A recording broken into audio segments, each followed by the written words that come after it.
Hello, ladies and gentlemen, good people of the internet. This is Jed from Your Guitar Academy. Today we're going to be looking at Freddie King's Going Down. Let's jump right into it.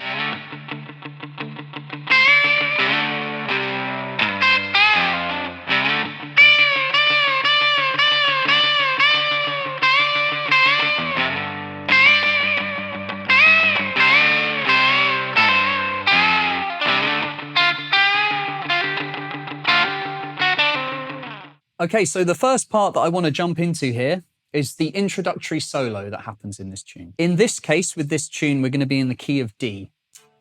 And this introductory solo is going to happen in the first box shape. Minor pentatonic is mainly what we're dealing with. So that's the 10th fret here on the guitar. So we got this. That's where we're going to be. I don't think there's anything that happens in the second box position. But if there is, I will mention that when it comes up. So what happens with I'm going to use the looper here. So I made a loop of the intro. The first note of this introductory solo happens on beat 4, I believe. So that would be 1, 2, 3, 4. 1, 2, 3, 4. I missed it because I was counting. Let's do that again. 1, 2, 3, 4. 2, 3. Yeah, so beat 4, the first note comes in and we're playing this one. So that's the 13th fret on the B string. So here we are in our first box position, minor pentatonic on the B string, 13th fret. And that's a tone bend. And you want to put a little bit of vibrato on that. So it sounds like this again.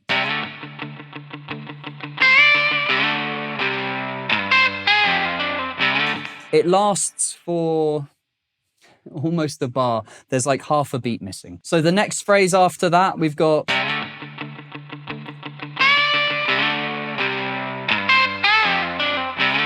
So we're going to be playing the 13th fret on the B string.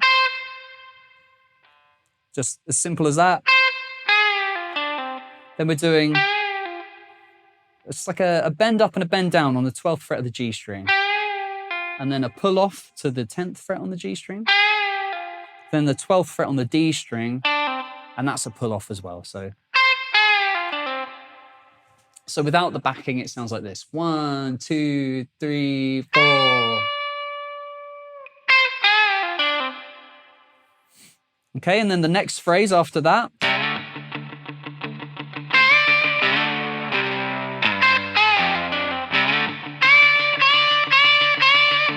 So the next phrase is going to land on beat 2 of the next bar, and we're going to go back to the initial note we started with, so that 13th fret on the B string.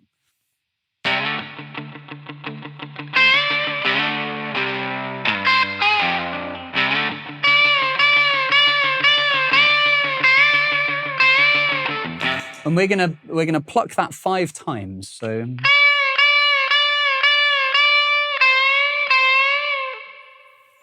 So that sounds like that. 1, 2, 3, 4. And what it is, it's a pre-bend. We pluck it and then we bring the bend down. We bring the string down. So we go.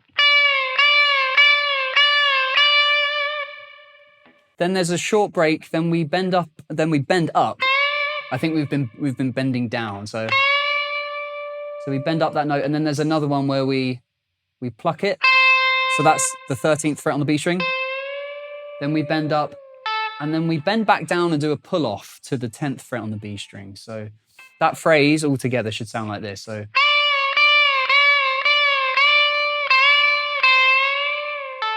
So with this next phrase, after the 5 bends and then those 2 other bends, we're going to do what I think of as like an overbend. So it's a 2-tone bend. The reason I think of it as like an overbend is it goes over the root note, up to the 9. So it's a 2-tone bend from the 13th fret. And then we do a full tone bend up to the root note. So this is all, 13th fret on the B string. So we got this. The overbend, 2-tone bend, full tone. Then we do, it's like a semitone bend from that fret. And that's up and down. And then a pull off to the 10th fret. So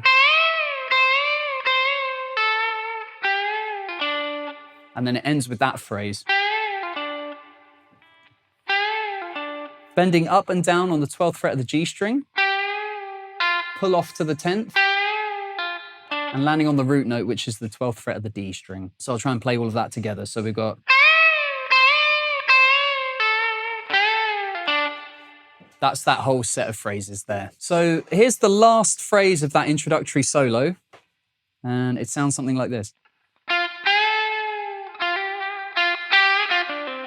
Now, I find the phrasing of Freddie King difficult to emulate because he's doing a lot of subtle things. So it's lots of techniques like, you know, when he's not picking and he's doing hammer-ons and bends and pre-bends, and I find that difficult to emulate. So there's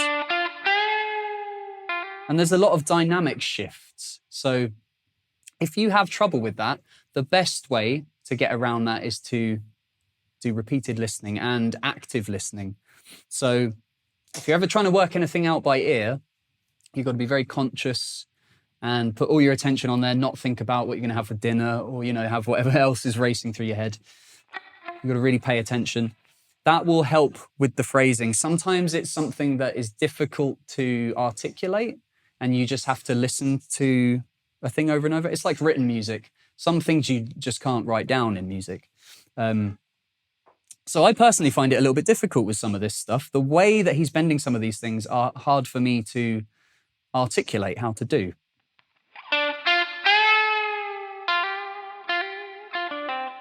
You know, like with that phrase there.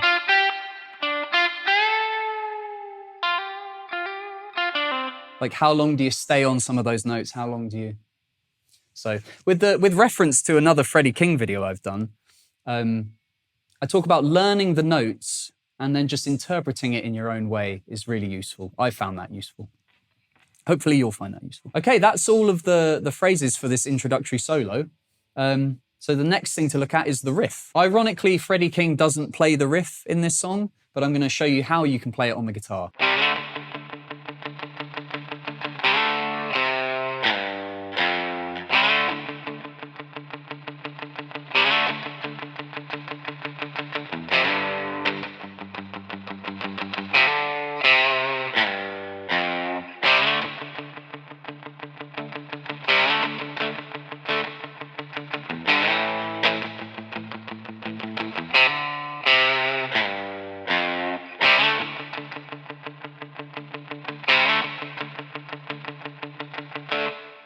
Okay, so that main riff, it's following the traditional 12-bar blues form.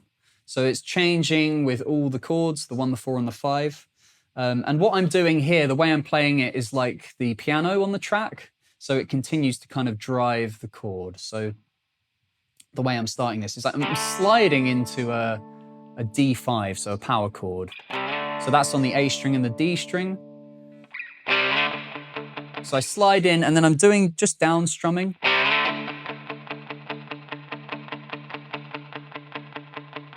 And that's subdivided in the way that there's 4 subdivisions over each beat. So you've got, if a bar is 1, 2, 3, 4, you've got 1, 2, 3, 4, 2, 2, 3, 4, 3, 2, 3, 4, 4, 2, 3, 4. So 4 strums a beat.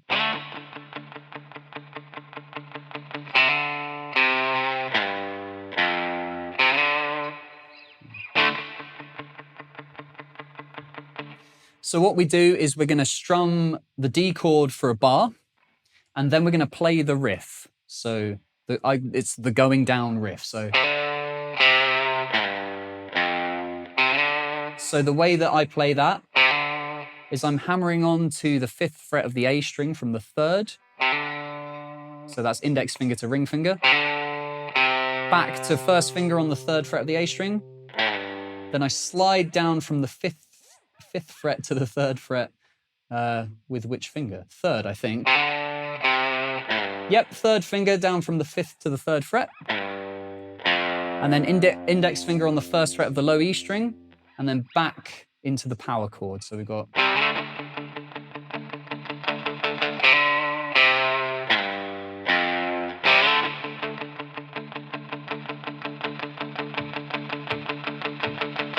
And then you'd be there for 2 bars. So we've got a bar of strumming the D chord, then we do a bar of the riff, then we do 2 bars of the D chord again, and then we're on to the 4 chord, and the same thing happens. So we're going to have a G power chord here, and I'm sliding into it again from the 1st fret to the 3rd fret.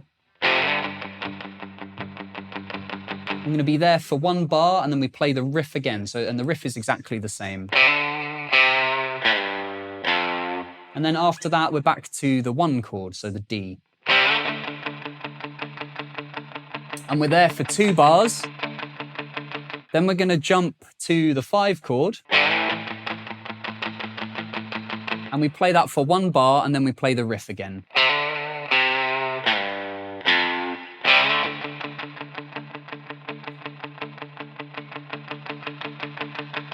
After we've played the riff for the last time, which should be the 3rd time, we play the D chord for 2 bars, and that should be all 12 bars if my maths is correct.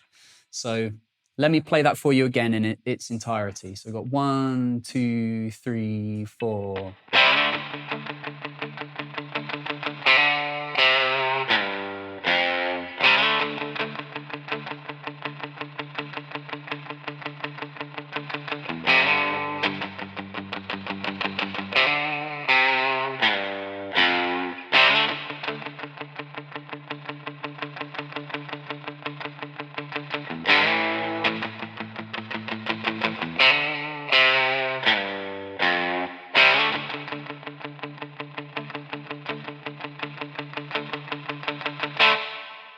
I just want to say a couple of things about that. If you feel that you don't want to strum in that manner, which is something that I feel personally, you can just play the chords by themselves. So you could alternatively play it like this.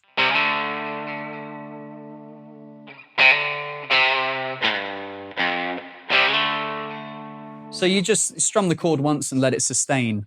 Depends on the instrumentation of the band, I think, that you're playing in. Another thing would be sort of phrases in between the lyrics, you know. So if you don't have to play it here either. You could play that D chord up here. So you could, I'm going down, down, down, down, down, down.